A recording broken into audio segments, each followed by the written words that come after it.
बिस्मिल्लाहिर्रहमानिर्रहीम। अस्सलाम वालेकुम viewers, welcome back to my channel English with mister Syed.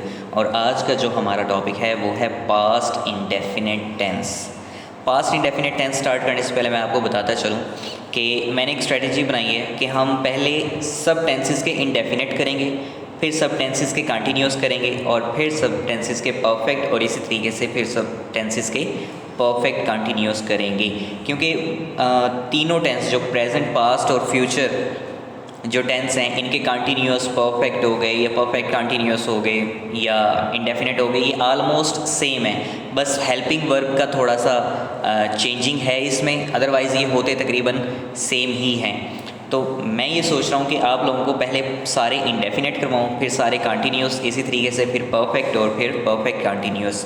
तो चलें स्टार्ट करते हैं आज की वीडियो।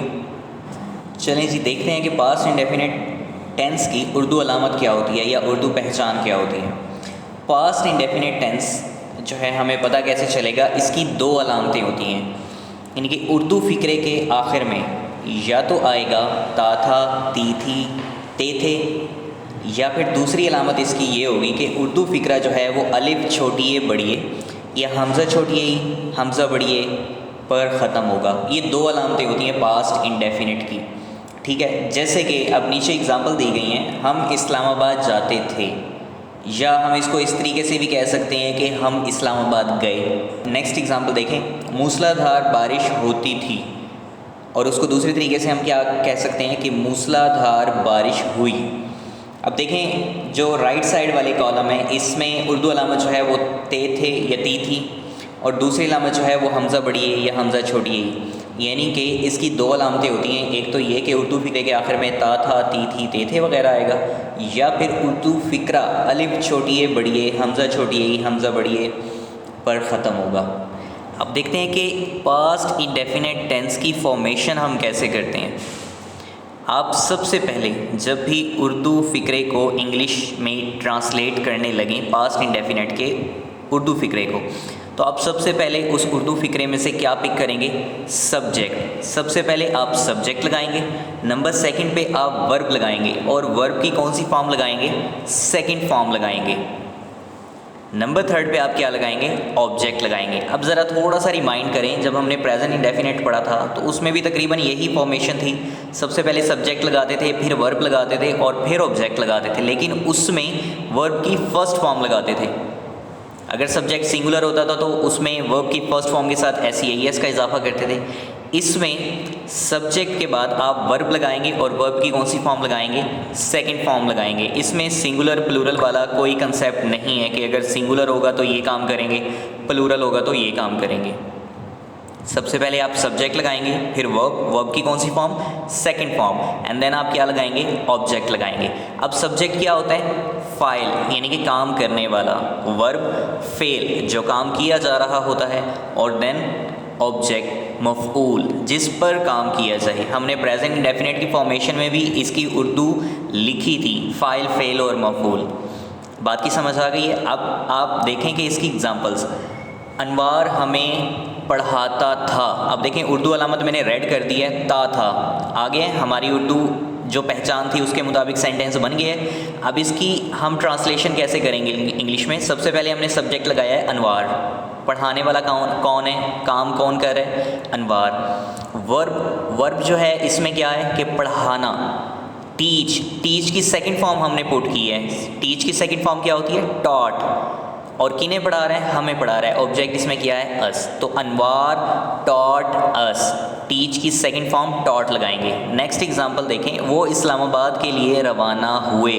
अब देखें हमज़ा बढ़िए, they left for Islamabad. Leave for का मतलब होता है चले जाना, रवाना होना, और लीव की सेकंड फॉर्म क्या होगी?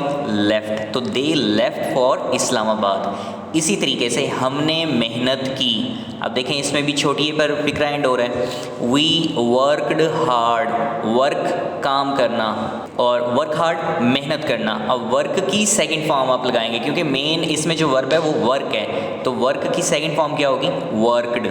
वर्कड हार्ड, मेहनत की, हमने मेहनत की। इसी तरीके से बच्चे शोर मचाते थे, हमारे पास उर्दू इलामत पास्ट इंडेफिनिट की शो है।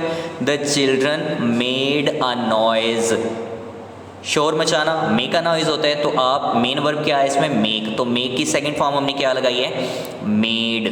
The children made a noise. Past indefinite tense में आप वर्ब की सेकंड फॉर्म लगाते हो, इसमें कोई हेल्पिंग वर्ब इंक्लूड नहीं होगा, सिंपल फॉर्मेशन है subject verb and then object. बाकी अगर किसी फिक्रे में एडवर्ब आ जाता है, जैसे एडवर्ब ऑफ प्लेस आ जाता है या एडवर्ब ऑफ टाइम आ जाता है, तो वो हम कहाँ पे लगाते हैं, वो eight the end of the sentence लगाते हैं, वो सेंटेंस के आखिर में लगाते हैं, या समटाइम सब्जेक्ट के बाद भी लगाते हैं। जैसे हमने प्रेजेंट इंडेफिनिट में भी कुछ फिक्रात ऐसे किए थे जिसमें कहीं पे हमने सब्जेक्ट के बाद एडवर्ब पुट किया था, कहीं पे हमने सेंटेंस के एंड पे एडवर्ब जो है वो पुट किया था। वो आपके पास प्रेजेंट इंडेफिनिट टेंस जो हमने किया था उसमें आपके पास वो एग्जांपल्स मौजूद हैं। तो इसमें भी वही फॉर्मेशन होगी, एडवर्ब या तो सब्जेक्ट के बाद या फिर eight the end of the sentence हम करेंगे। तो ये था हमारा आज का टॉपिक, यानी कि पास्ट इंडेफिनिट टेंस। उसकी उर्दू पहचान क्या होती है, उसकी हम फॉर्मेशन कैसे करते हैं, उसको इंग्लिश में ट्रांसलेट कैसे करते हैं। आपसे जल्द मुलाकात होगी नेक्स्ट वीडियो में, जिसमें हम पास्ट इंडेफिनिट को नेगेटिव बनाना सीखेंगे।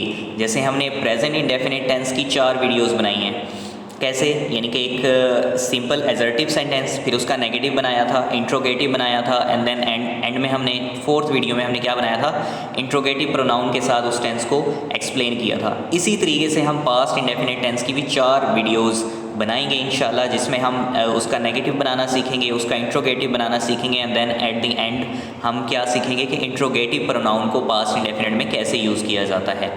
तब तक के लिए अपना बहुत सारा ख्याल रखिएगा। जज़ाकल्लाह एंड अल्लाह हाफ़िज़।